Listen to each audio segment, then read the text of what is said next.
এখানে প্রথম আর দ্বিতীয় প্রশ্ন উত্তর অনেকটা একই হবে। ভারতীয় দর্শনের শ্রেণীবিভাগ আলোচনা করো। দ্বিতীয় প্রশ্ন, আস্তিক এবং নাস্তিক দর্শনের আলোচনা করো। উত্তর হবে ভারতীয় দর্শনের ভিত্তি হলো বেদ।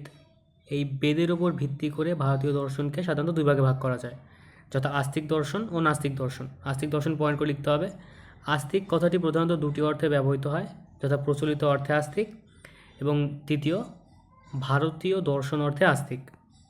প্রচলিত অর্থে আস্তিক সাধারণ অর্থে বা প্রচলিত অর্থে যারা ঈশ্বরের অস্তিত্বে বিশ্বাস করেন তাদের বলা হয় আস্তিক। ভারতীয় দর্শন অর্থে আস্তিক কি? ভারতীয় দর্শনে যাদের বেদের প্রামাণ্য বিশ্বাস করেন তাদের বলা হয় আস্তিক। ভারতীয় দর্শনে আস্তিক সম্প্রদায় হলো 6টি, যথা ন্যায় দর্শন, বৈশেষিক দর্শন, সাংখ্য দর্শন, যোগ দর্শন, মীমাংসা দর্শন এবং বেদান্ত দর্শন। ভারতীয় দর্শন আস্তিক সম্প্রদায়গুলিকে আবার দুই ভাগে ভাগ করা যায়। সেগুলি কী কী? সেগুলি হলো বেদ অনুগত সম্প্রদায়, বেদ স্বতন্ত্রপন্থী সম্প্রদায়। তো এখন এই দুটি পয়েন্টের আলোচনা করতে হবে।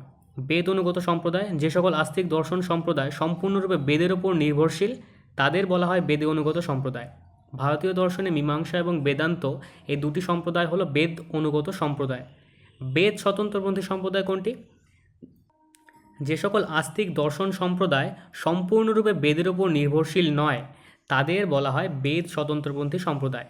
ভারতীয় দর্শনে ন্যায় দর্শন, বৈশেষিক দর্শন, সাংখ্য দর্শন, যোগ দর্শন এই 4টি আস্তিক সম্প্রদায়কে বলা হয় বেদ স্বতন্ত্রপন্থী সম্প্রদায়। নাস্তিক দর্শন কোনটি? নাস্তিক কথাটি প্রধানত দুটি অর্থে ব্যবহার করা হয়, যথা প্রচলিত অর্থে নাস্তিক এবং ভারতীয় দর্শন নাস্তিক।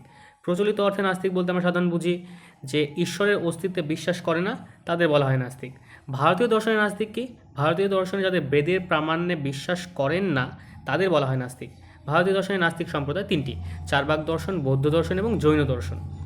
ভারতীয় দর্শন নাস্তিক সম্প্রদায়গুলিকে আবার দুই ভাগে ভাগ করে, যেমন চরমপন্থী নাস্তিক সম্প্রদায় এবং নরমপন্থী নাস্তিক সম্প্রদায়। চরমপন্থী নাস্তিক সম্প্রদায় কোনটি? যে সকল নাস্তিক সম্প্রদায় সম্পূর্ণরূপে বেদে বিরোধী এবং যারা কর্মবাদ, জন্মান্তরবাদ এবং পুনর্জন্ম ইত্যাদি তত্ত্বে সম্পূর্ণ অবিশ্বাসী তাদের বলা হয় চরমপন্থী নাস্তিক সম্প্রদায়। ভারতীয় দর্শনে একমাত্র চার্বাক দর্শন হলো চরমপন্থী নাস্তিক সম্প্রদায়। এরপর আসে নরমপন্থী নাস্তিক সম্প্রদায়।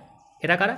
যে সকল নাস্তিক সম্প্রদায় বেদে অস্বীকার করলেও বিভিন্ন আধ্যাত্মিক মতবাদ যেমন কর্মবাদ, জন্মান্তরবাদ বা পুনর্জন্মবাদ ইত্যাদি তত্ত্বে বিশ্বাস করে তাদের বলা হয় নরমপন্থী নাস্তিক সম্প্রদায়।